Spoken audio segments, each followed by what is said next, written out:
Bab 1291. Nama Nelly Nymphaya mengejutkan Lukas. Ia menghela napas dan bertanya, lalu, kau melihatnya? Corin menggelengkan kepalanya. Tidak, Jeremy membeli lukisan itu sejak awal dan sengaja menolak menunjukkannya kepadaku. Jadi, apa yang ingin kau lakukan? Lukas mengangkat alisnya. Corin menjawab dengan lugas, aku ingin kau membantuku membeli kembali lukisan itu dari Jeremy dengan cara apapun. Aku akan membayarnya. Lukas menyipitkan mata. Uang bukan masalah. Mendapatkannya darinya yang jadi masalah. Dia sengaja membeli lukisan itu karena tahu kamu menginginkannya. Dia tidak akan melepaskannya begitu saja. Corin mengangkat alisnya dan bertanya, apakah kamu mengatakan itu tidak bisa dilakukan? Lukas mengulurkan tangan dan menepuk kepala Corin pelan. Ini tidak akan mudah, tapi aku akan mendapatkannya untukmu meskipun itu berarti mempertaruhkan nyawaku. Tapi aku tidak akan bisa mendapatkannya secepat itu, jadi kamu harus menunggu. Apa kamu tidak keberatan? Corin mengangguk. Tidak apa-apa, asal aku bisa mendapatkan potret dirinya. Lukas tampak patah hati saat menatap adiknya. Apa kau begitu ingin bertemu ibumu? Tentu saja. Corin meliriknya. Kau tidak mau. Lukas mendesah. Memang, merindukan mereka yang sudah tiada menunjukkan empati, tapi kita tidak boleh membiarkan perasaan kita menguasai hidup kita. Melelahkan. Kuharap kamu bisa move on. Corin dengan lembut mendorong tangan Lukas di kepalanya. Aku tidak bisa move on. Aku tidak akan mengkhianati ibuku meskipun seluruh dunia melakukannya. Kamu mungkin bisa melupakan rasa sakitnya, tapi aku tidak bisa. Novel drama. Lukas merasa tertekan, tetapi ia juga memahami obsesi di hati Corin. Ia menarik tangannya dan berdiri, sambil berkata, jangan terlalu memikirkan hal-hal yang menyedihkan ini. Hari sudah mulai malam. Aku akan mengantarmu ke kamarmu untuk beristirahat. Kau mungkin akan merasa sedikit tidak nyaman setelah kembali, jadi jangan ragu untuk meneleponku jika ada yang ingin kau tanyakan. Tenang saja, iya. Corin pun ikut berdiri dan mengikutinya dari belakang dalam diam. Ketika Lukas membuka pintu, ia dan Corin sama-sama terkejut melihat Sunny berdiri di luar dengan ekspresi terkejut. Pikiran Lukas kosong sesaat sebelum ia mengerutkan kening. Kapan kau kembali? Apa yang kau lakukan berdiri di sini? Sunny tersadar kembali. Ia menatap Lukas, lalu Corin, dan berseru kaget, Lukas.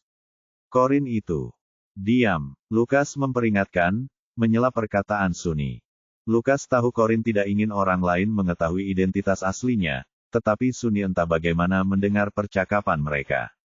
Setelah berusaha keras membujuk Corin untuk tetap tinggal, ia khawatir Corin akan berubah pikiran setelah Sunny mengetahuinya. Sunny terus mendesak meskipun diganggu. Ia tak berani bicara lagi dengan Lukas, jadi ia menatap Corin dengan heran. Sekarang aku mengerti. Aku selalu merasa ada ikatan khusus denganmu. Kau Luna, adik tiriku yang selama bertahun-tahun dicari Lukas. Corin mengerutkan kening, jelas sedikit frustrasi dengan hasil akhirnya. Lukas menyeret Sunny ke samping agar tidak mengoceh lagi. Ia menoleh ke pelayan yang berdiri di sampingnya dan berkata, bawa Nona Corin beristirahat di kamar sebelah. Pastikan tempat tidurnya sudah dirapikan dan perlengkapan mandinya sudah siap. Para pelayan mengangguk. Baik, Tuan. Silakan ikut kami, Nona Corin. Bab 1292. Corin mengangguk. Ia mengabaikan kedua saudara itu dan langsung pergi. Ketika Corin berjalan menuju kamar Luna, kamar yang dilarang Lukas untuk dimasuki siapapun, Sunny menjadi semakin emosional. Apakah dia benar-benar Luna? Lukas menyipitkan mata saat melihat Corin memasuki ruangan. Lalu ia menatap adik laki-lakinya yang bodoh dan memperingatkan, jangan beritahu siapapun tentang ini. Terutama kakek dan nenek. Jangan beritahu ayah juga. Ekspresi tegas Lukas membuat Sunny menyadari betapa seriusnya masalah ini. Ia mengangguk dengan sungguh-sungguh dan berkata, aku tidak akan. Aku janji. Kembalilah ke kamarmu dan tidurlah, kata Lukas sambil akhirnya mengizinkan Sunny pergi. Jangan ganggu dia kalau bisa. Sunny menjawab dengan kesal, baiklah. Begitu kembali ke kamarnya, Sunny langsung menelepon Sante. Sante, Corin sudah ditemukan. Dia ada di rumahku. Aku tahu itu, jawab Sante dengan acuh tak acuh. Benarkah? Oh, Corin pasti meneleponmu tadi, iya. Dia melakukannya, novel drama. Aku menemukan sesuatu yang bahkan lebih mengejutkan. Kata Sunny.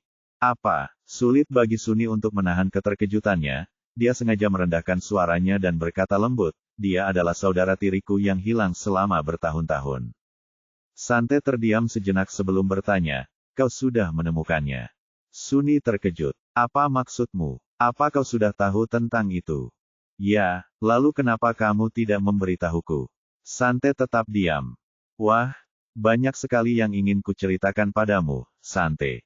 Dulu aku pernah menindas Corin, tapi sekarang setelah kupikir-pikir, aku menyesal telah menindasnya seperti itu.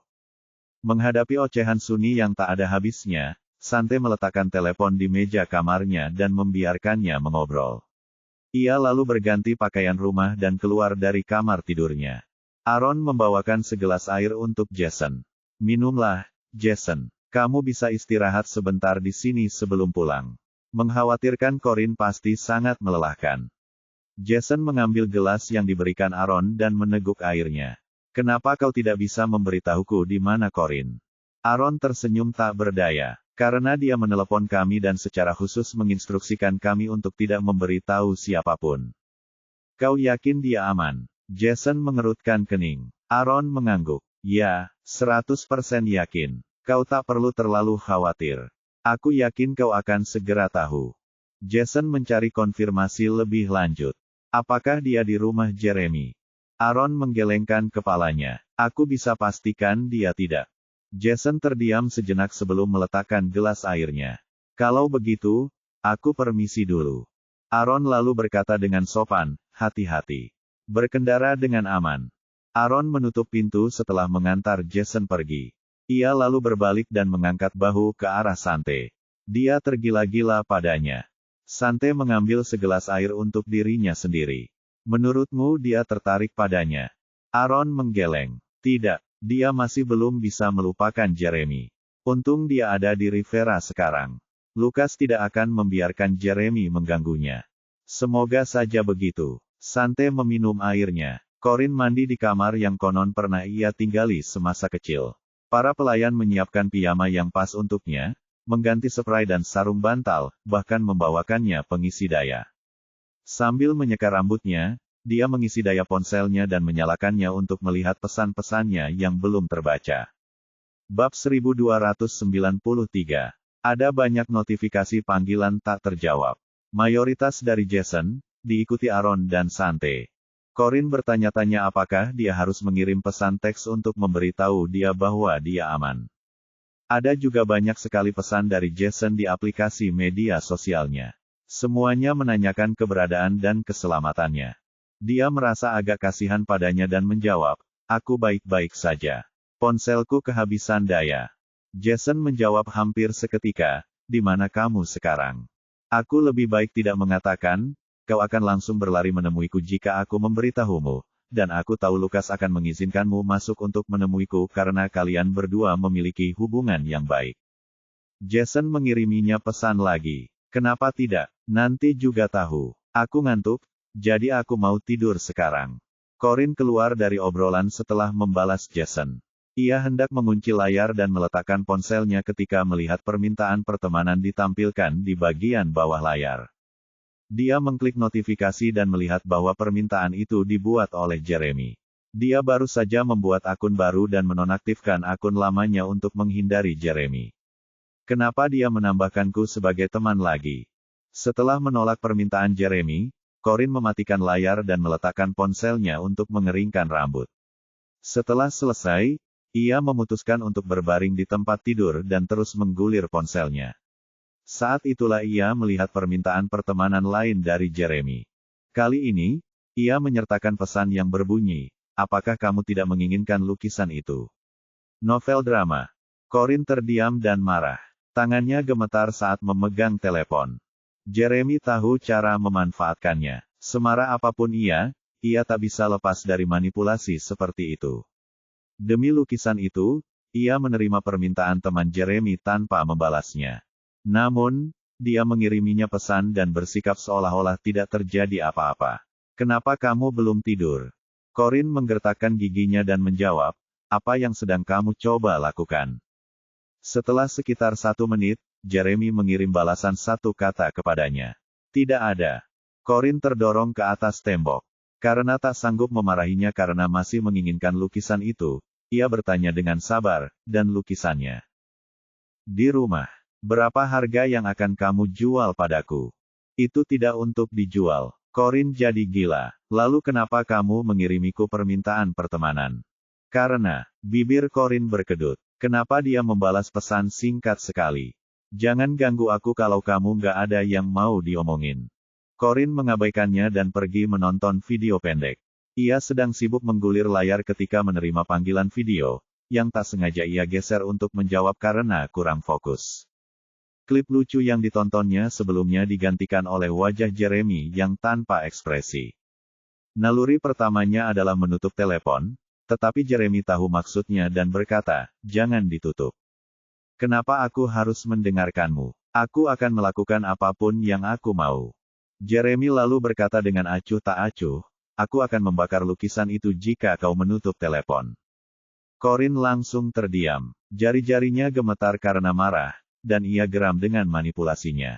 Dia menarik napas dalam-dalam, meredakan rasa frustrasinya, lalu bertanya dengan marah, bolehkah aku bertanya mengapa kamu meneleponku lewat video? Bab 1294. Jeremy menyipitkan matanya sedikit dan berkata, untuk bertemu denganmu. Jawabannya sesingkat pesannya. Corin kesal. Kalau ada yang mau kamu ceritakan, sampaikan sekarang juga. Kalau tidak, aku mau tidur. Kalau begitu, pergilah tidur. Corin senang mendengarnya. Kalau begitu aku tutup teleponnya sekarang. Jeremy menjawab dengan nada datar namun mengancam, kamu boleh tidur, tapi kamu tidak boleh menutup telepon. Novel drama. Apa? Corin menunjukkan rasa tidak puasnya. Bagaimana aku bisa tidur kalau aku tidak menutup teleponnya? Apa kau mau aku melakukan siaran langsung tidurku? Jeremy menyandarkan dahinya pada satu tangan. Ia tampak tidak merasa ada masalah dengan permintaannya. Aku pernah melihatmu tidur sebelumnya. Meskipun wajah Jeremy tidak berekspresi sepanjang waktu, Corin merasa tanggapannya pantas dikritik. Aku tidak menyangka kamu punya fetis seperti ini. Aku tidak berkewajiban untuk bekerja sama denganmu, jadi silakan cari orang lain. Tidak ada orang lain. Tidak, katamu. Kenapa kau tidak menelepon istri sahmu, Sofia? Mengingat hubunganmu dengannya, dia mungkin akan senang memberimu striptis langsung. Jeremy mengerutkan kening ketika mendengarnya menyebut nama Sofia. Kukira kau tidak menginginkan lukisan itu, iya. Corin terdiam. Bajingan ini, apa dia tidak punya trik lain? Jeremy lalu berkata, hadapi kamera ke arah tempat tidur dan tidurlah seperti biasa. Corin harus menatap layar ponsel selama 1 menit penuh sebelum ia berhasil menyesuaikan diri dan menahan diri untuk tidak berteriak.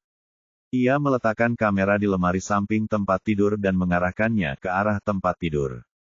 Dia naik ke tempat tidur dengan marah, menyelipkan dirinya ke dalam selimut, dan menariknya menutupi kepalanya dengan frustrasi. Namun, Jeremy berpesan, jangan tutupi kepalamu dengan selimut. Kau akan mati lemas. Corin benar-benar gila. Ia tak punya pilihan selain menanggung semua ini demi mencegahnya membakar lukisan ibunya. Meskipun ia menuruti perintah dan menurunkan selimut dari kepalanya, ia sengaja membelakangi kamera agar sang suami tak melihat wajahnya. Akhirnya, Jeremy tetap diam dan tidak keberatan dengan apa yang dilakukannya. Ruangan itu hening, tetapi Corin tidak bisa berkata apa-apa dari ujung telepon yang lain. Ia mulai bertanya-tanya apakah pria itu sudah menutup telepon. Ia diam-diam menoleh untuk melihat, tetapi ia melihat pupil hitam legam yang sama seperti sebelumnya. Jeremy masih menatapnya. Corin merasa canggung dan langsung berbalik. Ia menggigit bibir bawahnya karena emosi yang meluap-luap.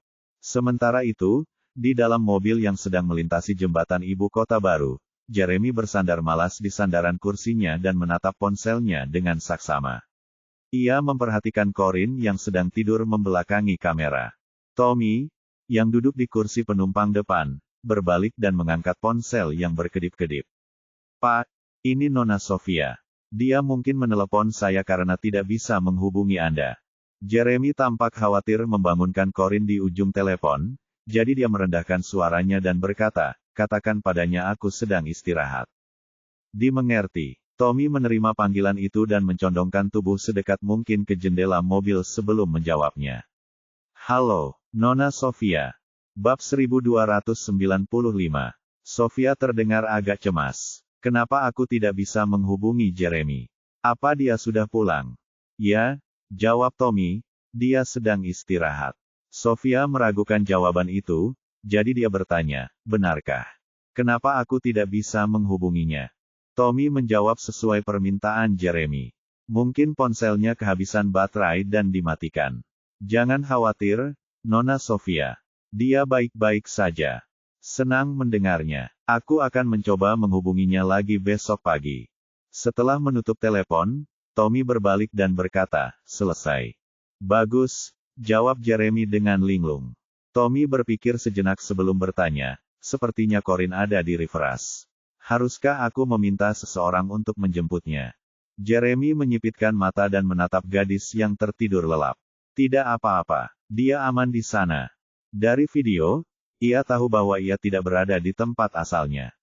Ia masih enggan pulang bersamanya, tetapi ia merasa agak tenang karena kakaknya, Lucas, akan menjaganya. Novel drama. Jeremy kembali ke Holden dan melihat Pamela duduk di ruang tamu dengan ekspresi khawatir. Dia melepas mantelnya dan berjalan mendekat. Kenapa nenek belum tidur? Pamela tersadar kembali. Ia menatap cucunya dan mencium aroma alkohol darinya. Kau minum lagi, Jeremy? Aku minum 2 gelas, jawab Jeremy jujur, lalu meletakkan mantelnya di sofa. Ia duduk di sofa tunggal dan bertanya, kenapa kamu begadang? Ada yang sedang kamu pikirkan? Pamela mengerutkan kening dan menatapnya. Kudengar kau pergi ke pesta ulang tahun Sofia hari ini. Jeremy mengangguk pelan. Aku di sana untuk menjaga penampilan. Kapan kamu berencana membawa Corin kembali? Jeremy tahu Pamela gelisah karena khawatir pada Corin. Ia menghiburnya dengan tenang dan berkata, ini belum waktunya. Dia aman sekarang, jadi jangan terlalu mengkhawatirkannya. Pamela mengerutkan kening. Bagaimana kau bisa berharap aku tidak khawatir? Membayangkan Corin sendirian di luar dengan janinnya yang sedang tumbuh membuatku sulit tidur. Dia tidak sendirian sekarang. Ada orang lain yang merawatnya dengan baik. Dan siapa? Seseorang itu. Ini tanggung jawabmu sebagai suaminya. Bagaimana mungkin kau membiarkan orang lain mengurusnya? Ekspresi Jeremy sedikit muram. Sebesar apapun keinginannya untuk menjaganya, wanita itu selalu menghindarinya seperti wabah setiap kali Jeremy mencoba mendekatinya. Jeremy juga tidak bisa terlalu memprovokasinya. Jika Jeremy memaksanya kembali, wanita itu mungkin akan membuat keributan besar. Jeremy menatap Pamela dengan sungguh-sungguh. Aku janji dia akan baik-baik saja, dan aku jamin aku akan membawanya kembali. Jangan terlalu dipikirkan. Tidurlah dan istirahatlah. Pamela mendesah. Aku tahu keluarga Sofia sudah banyak membantu keluarga Holden, tapi kau seharusnya tahu lebih baik daripada membiarkannya berada di dekatmu seperti itu. Balas budi mereka, dan selesaikan semua masalah ini secepatnya. Bisa, tarik garis yang jelas antara kamu dan Sofia. Dengan begitu, Corin akan mau pulang, dan dia tidak akan salah paham lagi padamu.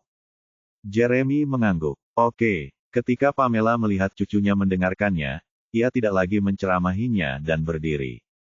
Ia kemudian meminta pembantu untuk membantunya kembali ke kamar. Setelah nenek itu kembali ke kamar, Jeremy menyandarkan kepalanya di sofa dan memijat alisnya. Tiba-tiba, sebuah gerakan di salah satu sudut menarik perhatiannya. Tatapan Jeremy menajam, dan ia bertanya, siapa di sana? Tunjukkan dirimu. Bab 1296. Sosok kecil muncul dari sudut gelap. Ayah. Joey tampak gelisah. Ia berhenti berjalan karena tak berani mendekat. Dulu ia lebih dekat dengan ayah angkatnya, tetapi sejak Corin pergi, Jeremy selalu memancarkan aura menakutkan yang membuatnya takut mendekat. Ketika Jeremy melihat bahwa itu Joey, raut wajahnya yang tegas berubah sedikit rileks, dan ia mengangkat tangan untuk memanggil anak itu. Kemarilah. Joey berjalan hati-hati mendekati Jeremy dengan ekspresi agak takut. Meskipun di sana lebih aman daripada di rumah keluarga Rivera karena ia tidak lagi menjadi korban penyiksaan, ia tidak merasa memiliki apapun dan seringkali sangat pemalu. Jeremy mengulurkan tangannya dan menarik anak itu mendekat. Ekspresinya tidak selembut yang dibayangkan, dan ia bertanya dengan suara berat, "Apakah kamu merindukan ibumu?" Joey menggeleng kuat-kuat. Kata "ibu" membuatnya ketakutan. Ibu, yang ia ingat adalah Anya, dan ia tak ingin bertemu ibu jahat itu lagi. Jeremy bisa melihat Joey ketakutan, jadi dia menjelaskan dengan lembut, "Aku tidak sedang membicarakan ibu kandungmu. Aku sedang membicarakan istrimu. Istriku adalah ibumu."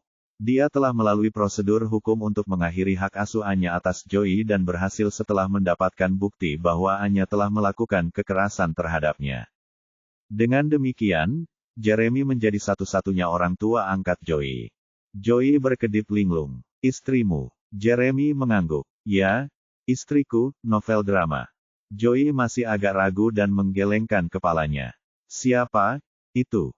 Jeremy mengerutkan kening. "Memang, dia memperlakukanmu dengan sangat baik, dan kau juga sangat menyukainya." Joey membuka matanya lebar-lebar, mencoba mengingat siapa yang Jeremy maksud. Ketika tiba-tiba tersadar, ia tersenyum ramah dan berkata, "Oh, Bibi Sisi, aku ingin bertemu dengannya lagi. Dia istri ayah. Dia ibuku." Jeremy menyentuh kepala anak itu dan mengeluarkan ponsel dari saku celananya. Ia menyerahkannya kepada Joey dan menunjukkan layar ponselnya kepada anak laki-laki itu. Dia sedang tidur. Panggilan video masih berlangsung, dan ia enggan menutup telepon. Setelah Corin tertidur, tanpa sadar ia membalikkan badan menghadap kamera dan tertidur pulas. Joey menatap kosong ke arah ponsel. Begitu melihat orang di layar adalah seseorang yang sangat ia rindukan, matanya memerah, dan mulutnya mengerucut seolah hendak menangis. Jeremy menempelkan jari di depan mulutnya.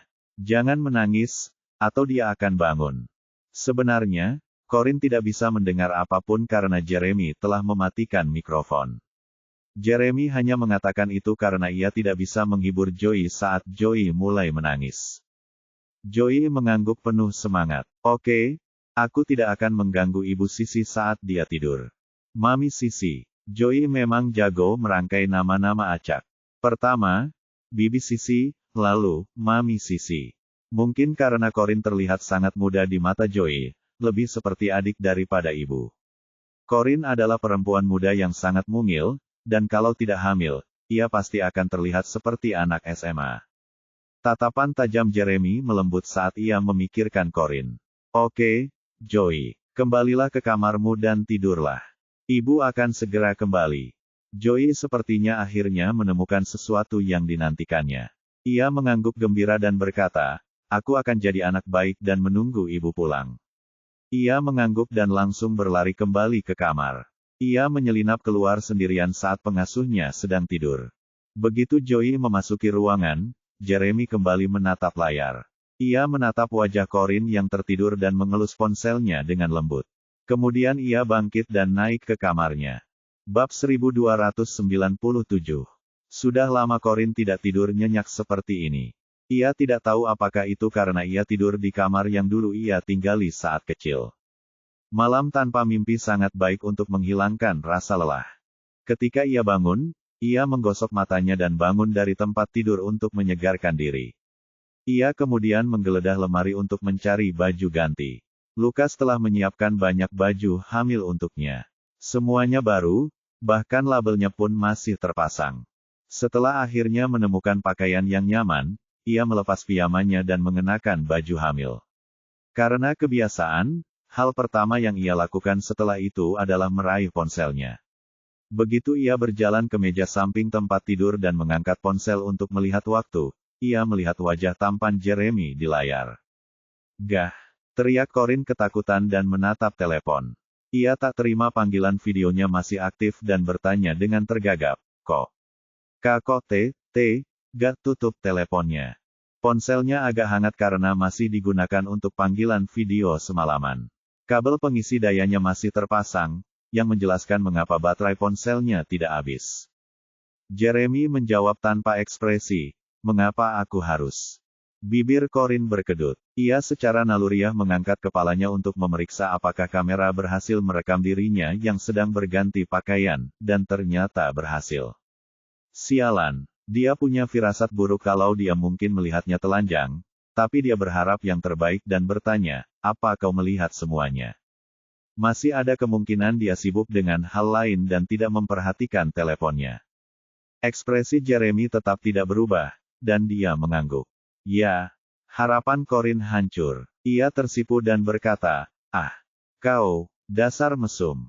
Akhirnya, ada sedikit emosi di wajahnya yang tanpa ekspresi, dan sedikit keceriaan muncul di bibirnya.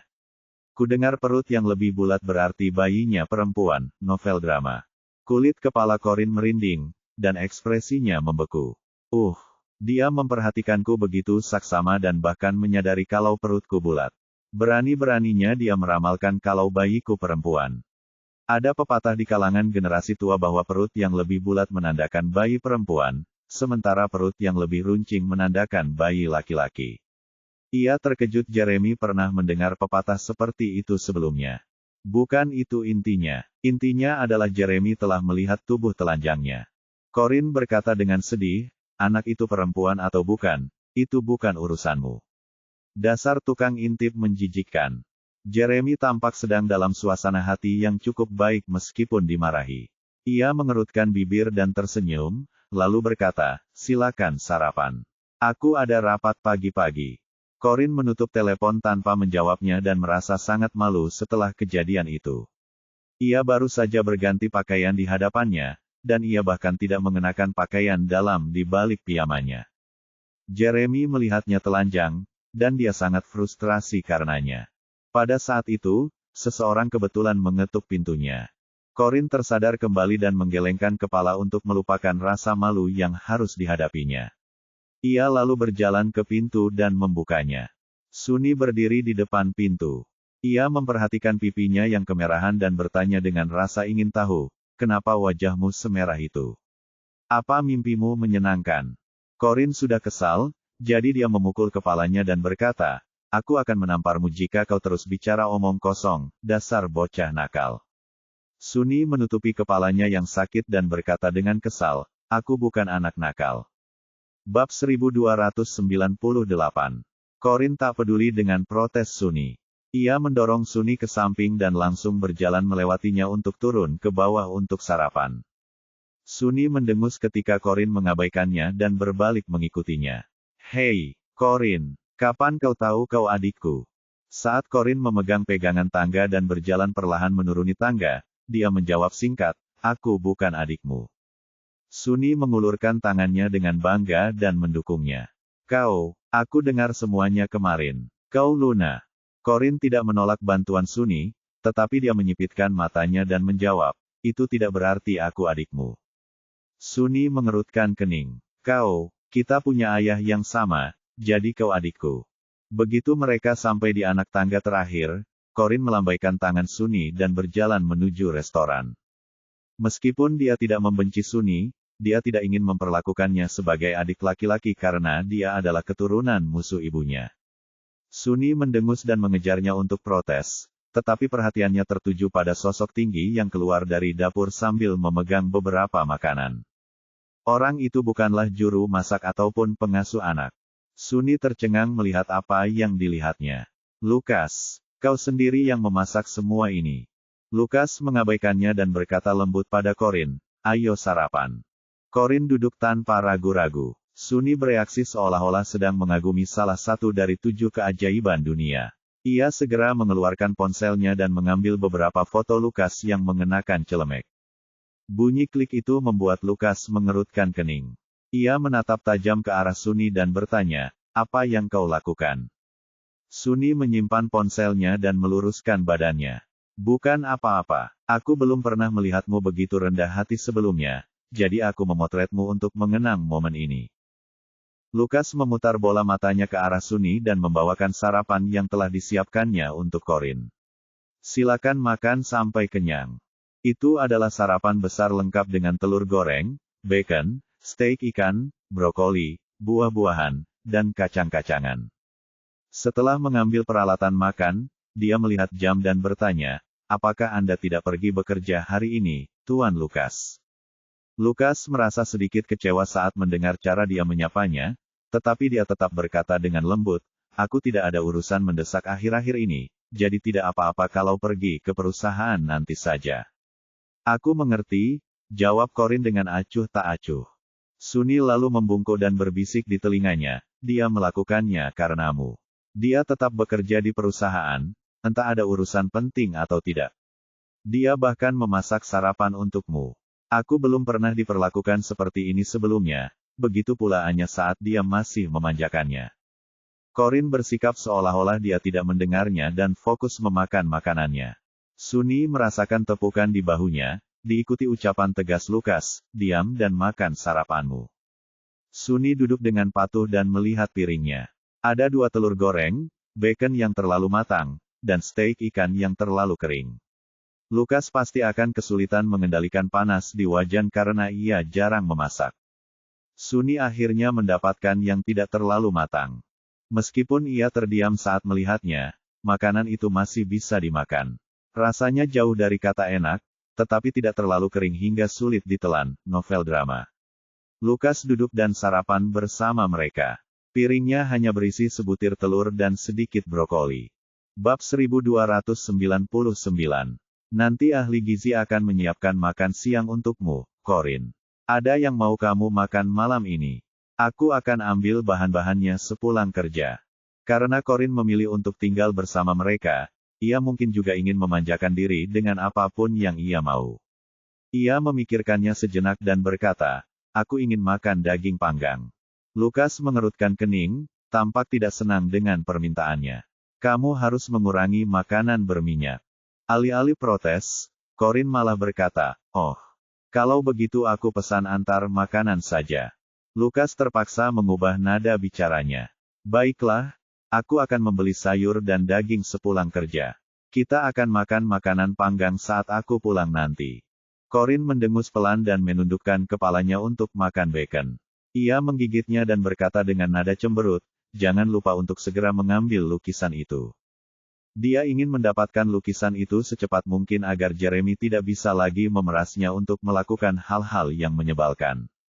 Lukas mengangguk. Aku tidak akan melupakannya. Tiba-tiba Sunny mendapat ide. Ia memanfaatkan suasana hati Lukas yang sedang baik dan bertanya dengan berani, sekolah kita hari ini dijadikan tempat ujian, dan kita tidak ada kelas. Bolehkah aku tidak ikut les? Aku ingin menemani Corin hari ini. Lukas menatap adik tirinya dengan pandangan tidak senang. Corin lalu berkata, biarkan dia istirahat. Membosankan sendirian di rumah, dan aku senang kalau ada teman. Oke, Lukas tersenyum pada Corin, dan raut wajahnya langsung berubah lembut. Lalu ia melirik adiknya yang kurang ajar dan berkata, jadilah anak baik, dan jangan membuat Corin marah. Sunny senang sekali ketika Lukas menyerah. Dia mengangguk dengan sungguh-sungguh dan berkata, jangan khawatir, Lukas. Aku janji tidak akan membuatnya marah. Setelah Lukas selesai makan, ia mengambil serbet dan menyeka mulutnya. Aku harus pergi sekarang. Jaga dirimu baik-baik, dan hubungi aku jika kau butuh sesuatu. Corin menjawab dengan gerutuan pelan. Setelah Lukas pergi, Sunny langsung berdiri dan mengoleskan selai kacang ke sepotong roti panggang. Ia menyerahkannya kepada Corin dan berkata, ini. Corin mengangkat sebelah alisnya dan menatap roti selai kacang yang rata. Lalu ia menatap Sunny dan bertanya, kenapa kamu begitu baik? Sunny menjawab dengan bangga, tidak bisakah aku bersikap baik padamu? Corin terkekeh. Kau menginginkan sesuatu dariku, kan? Novel drama. Sunny menyeringai setelah melihat isi hatinya. Tidak, tentu saja tidak. Aku baru sadar betapa ampuhnya kata-katamu pada Lukas. Aku cuma perlu membuatmu senang, dan Lukas nggak akan pernah memukulku lagi di masa depan. Oh, berhentilah berpura-pura. Kamu tidak akan kemana-mana hari ini, Corin memperingatkan sambil menyeringai. Kenapa aku tidak bisa? Sunny mengerutkan kening dengan tidak senang. Corin mengambil sepotong roti selai kacang dan mengunyahnya.